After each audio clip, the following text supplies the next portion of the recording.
Boa noite, alunos do curso de fotografia.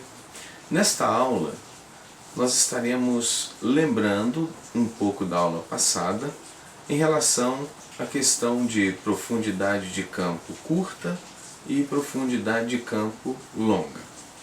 Como nós havíamos falado, o diafragma da lente, quando ele está aberto, ele provoca duas coisas. Uma delas é o aumento da entrada de luz e a segunda é o desfoque tanto atrás do alvo como à frente do alvo. Então como nós observamos ali na apostila, na página de número 10, então nós tínhamos a foto onde haviam duas bonecas. A que estava ligeiramente atrás do alvo, que era a primeira boneca. Quando o diafragma estava mais aberto, ela estava mais desfocada lá no fundo. Quando o diafragma estava mais fechado, ela estava mais focada lá no fundo. Então este é o segredo.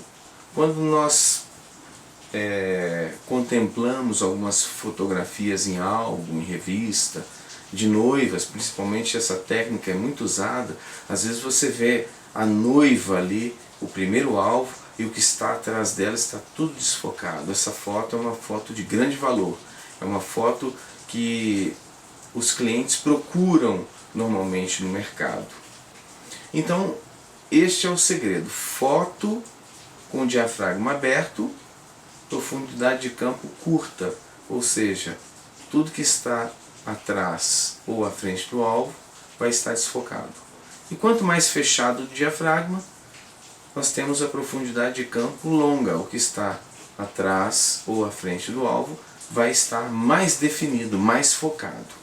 Então, isso você não pode deixar de prestar atenção, porque isso aí é algo que você precisa fazer consciente, não acidentalmente. Eu tirei essa foto, olha, o fundo ficou todo desfocado, mas eu não sei o que eu fiz.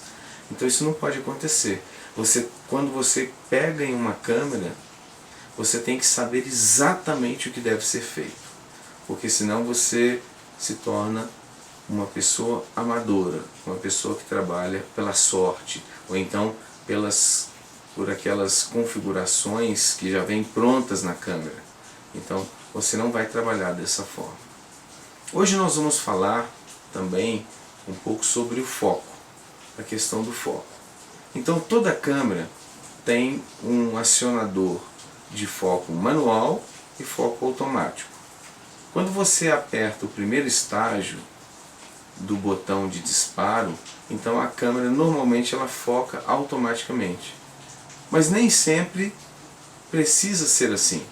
Às vezes você quer focar propositalmente um determinado objeto ou uma pessoa, mas você quer fazer aquilo de forma manual, porque às vezes o foco automático tem as suas limitações. Ele não é capaz de discernir, às vezes, quando tem duas pessoas quase no mesmo enquadramento, ele não sabe qual das duas que você quer focar.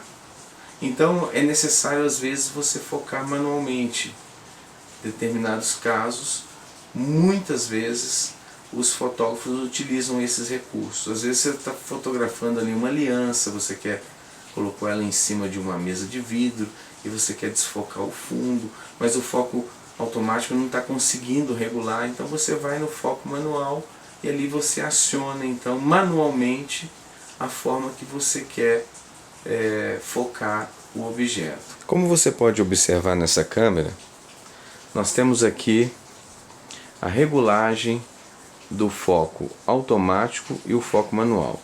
Aqui, na lateral dessa lente, você está observando aqui um botão com duas fases. Aqui nós temos o que está escrito aqui AF e do outro lado aqui está escrito M. Aqui no foco, no AF, significa autofocus. Então é aquele que quando você aperta o primeiro estágio do botão de disparo, ele vai acionar o anel de foco. No caso, nessa lente é esse anel aqui, ó, essa marcação toda aqui, ó, é o anel de foco. Então ele vai acionar isso automaticamente.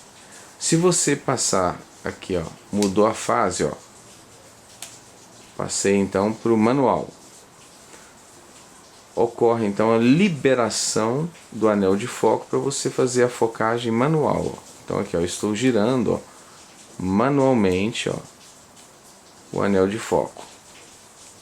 Quando eu estou fazendo isso aqui, automaticamente eu estou procurando ali o ponto exato da focagem. Por exemplo, quando você mexe no anel de foco, veja o que ocorre com a imagem, ó. Ela fica totalmente como se estivesse embaçada.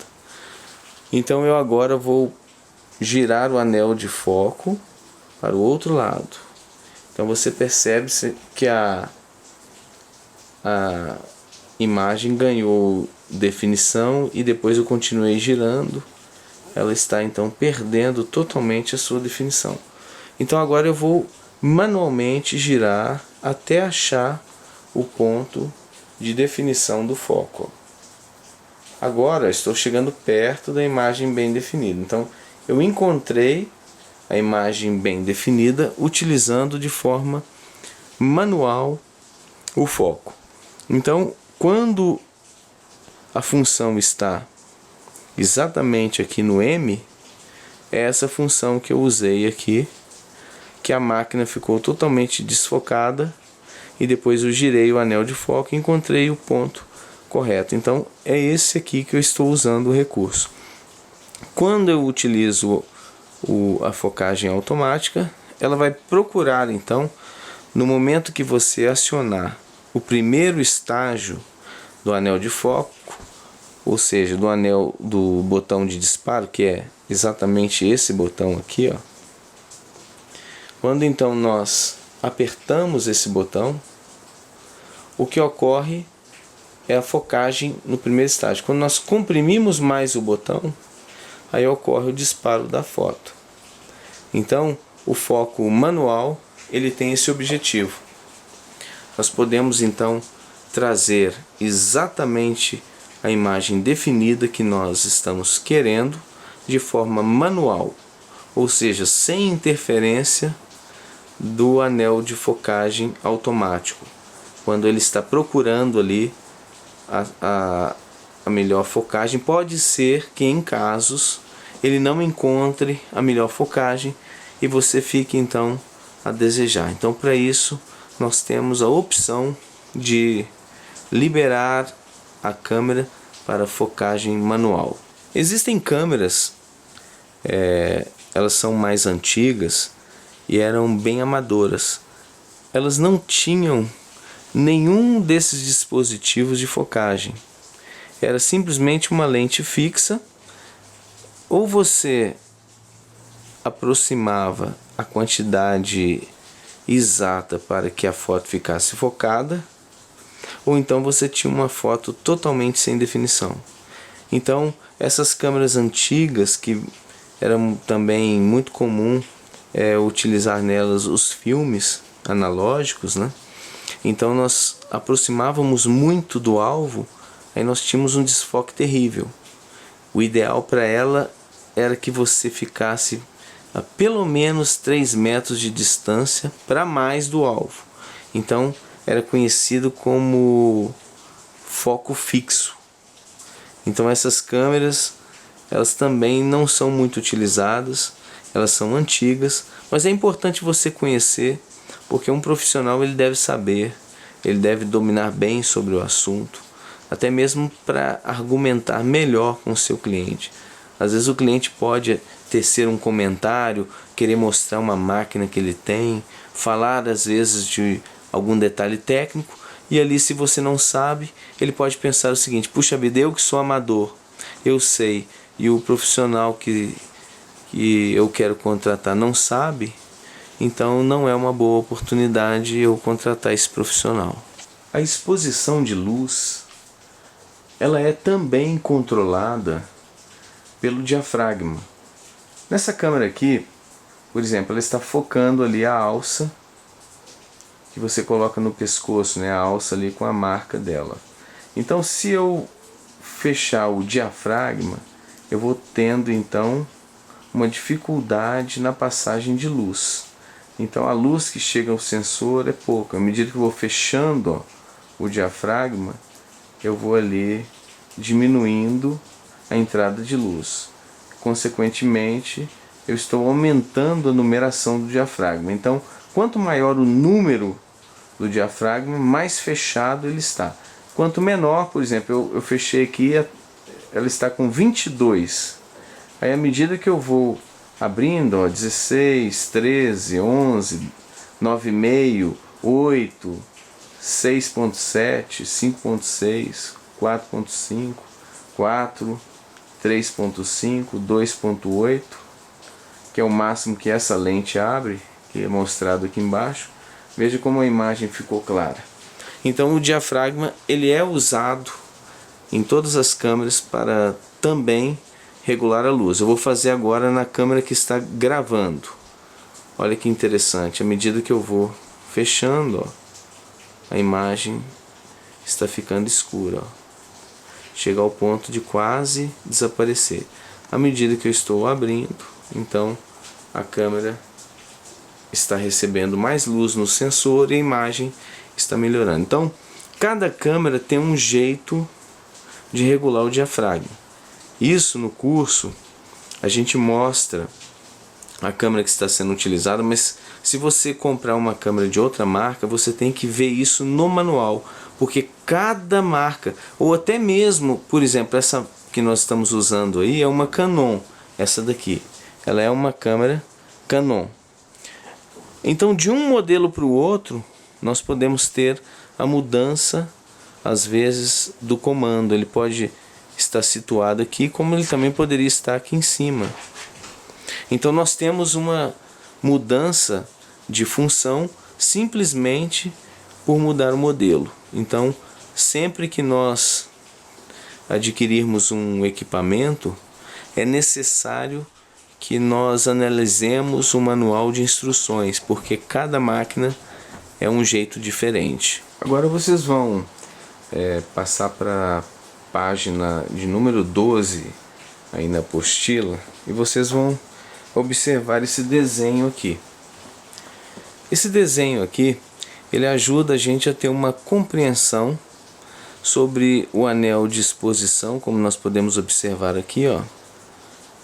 Nós temos 3 fases do anel de exposição. Aqui nós percebemos que o anel de exposição, aquele que eu mostrei dentro da lente na primeira aula, nós percebemos que ele está fechado. Tá vendo que o orifício aqui, ó, para passagem de luz está pequeno, então ele está com F16.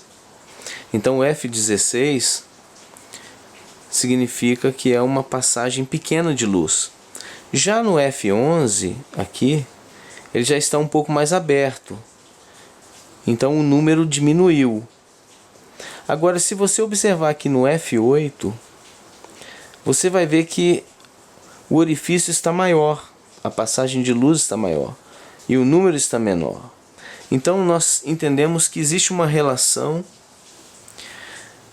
À medida que a passagem de luz diminui, maior é a numeração. Então é uma relação inversa. Quanto menor a passagem de luz, maior a numeração. Quanto maior a passagem de luz, menor a numeração. Esse círculo aqui representa a velocidade da câmera. Por que ele está sendo representado no círculo? É porque nós consideramos que a velocidade ela é fracionada. Então, por exemplo, aqui nesse primeiro círculo vermelho aqui, ó, nós temos aqui 1/30. Significa que a piscada, quando a câmera dá aquela piscada, quando você bate a foto ela pisca. Significa que a piscada que esta máquina deu, ela deu uma piscada com a velocidade de 1/30 de segundo, ou seja, 1/30 de segundo. Então a 30ª parte eu divido o segundo em 30 partes e pego uma fatia, ou seja, a 30ª parte de um segundo é esse 1/30. Já aqui é 1/60, ou seja, eu estou dividindo o segundo em 60 partes e estou tirando a fotografia com uma parte, ou seja, 1/60 de segundo. Já aqui 1/25 significa que eu estou tirando uma fotografia com uma piscada de 1/125 de segundo, ou seja, é como se eu cortasse um bolo em fatias fininhas, e essa fatia fina significa que eu estou usando pouquíssimo tempo na piscada daquela máquina. Então, na hora que a máquina dá a piscada, 1/125 significa que é uma piscada muito rápida. Aqui 1/30 já é uma piscada mais lenta. Nesse desenho nós podemos observar várias coisas. Que aqui nós temos o orifício de luz, considerando, ou seja, nós estamos fazendo uma analogia que a entrada de luz é semelhante à abertura de uma torneira. Então, quando a abertura de uma torneira para encher um balde é pequena, eu demoro mais tempo. Então aqui é 1/30.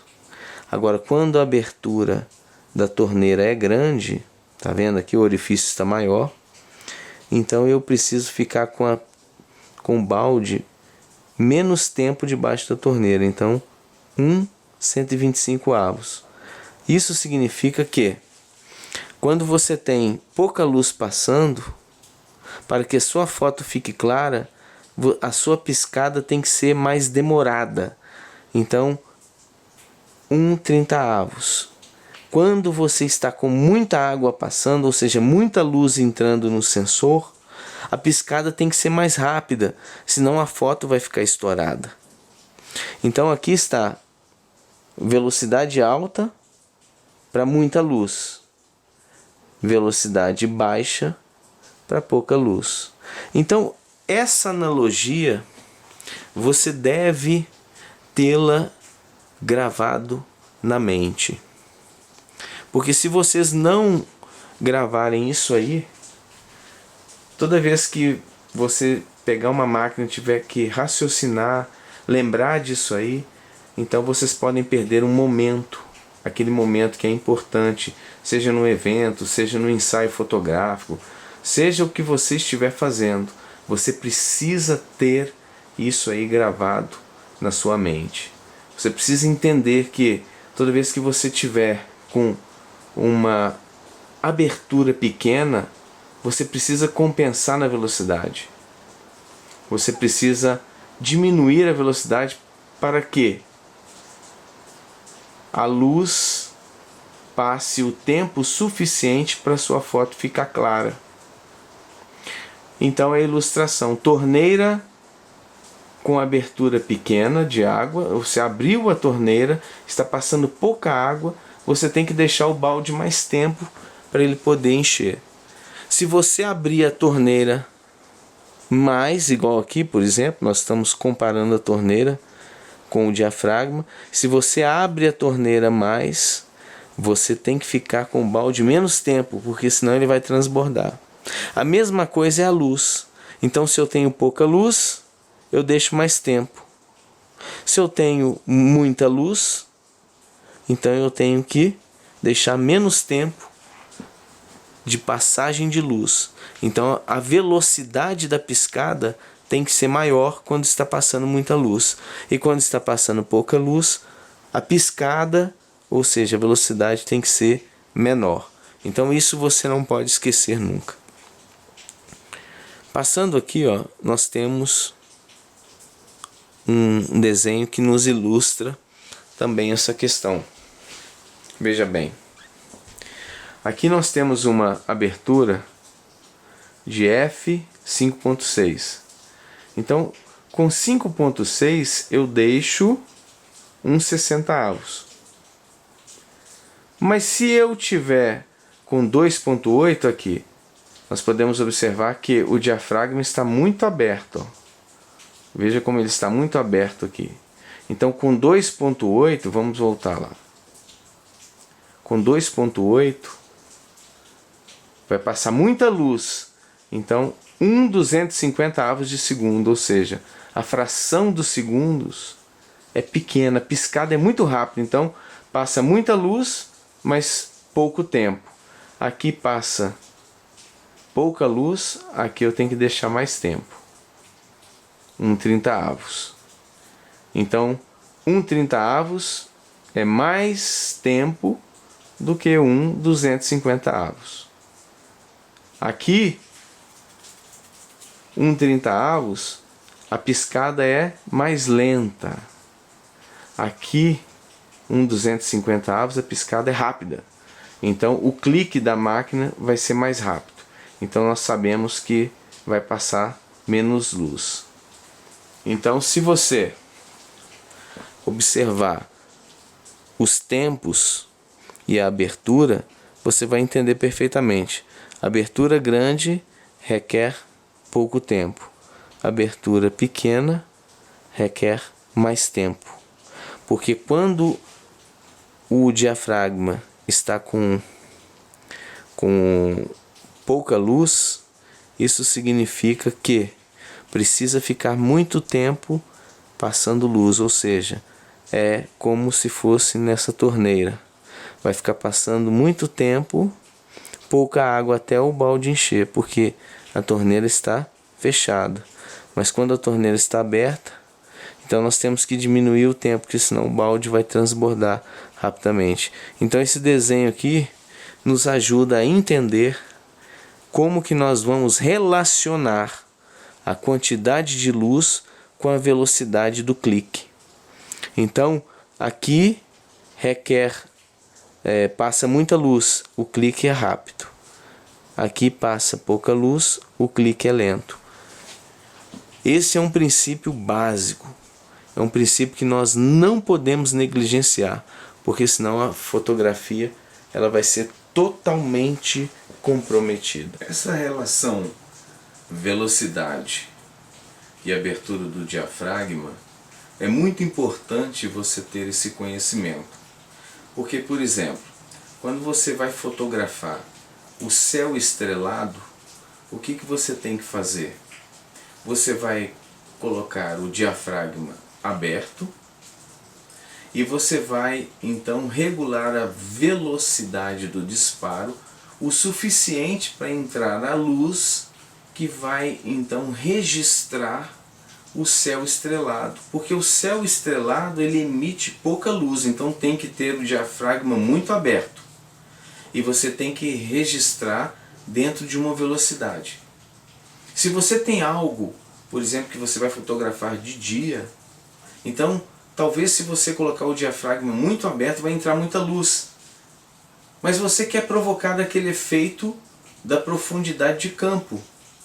Então quando você tem aquela profundidade de campo curta, ou seja, o fundo está desfocado ou a frente está desfocada, aquela foto artística bem bonita, mas é durante o dia, vai entrar muita luz.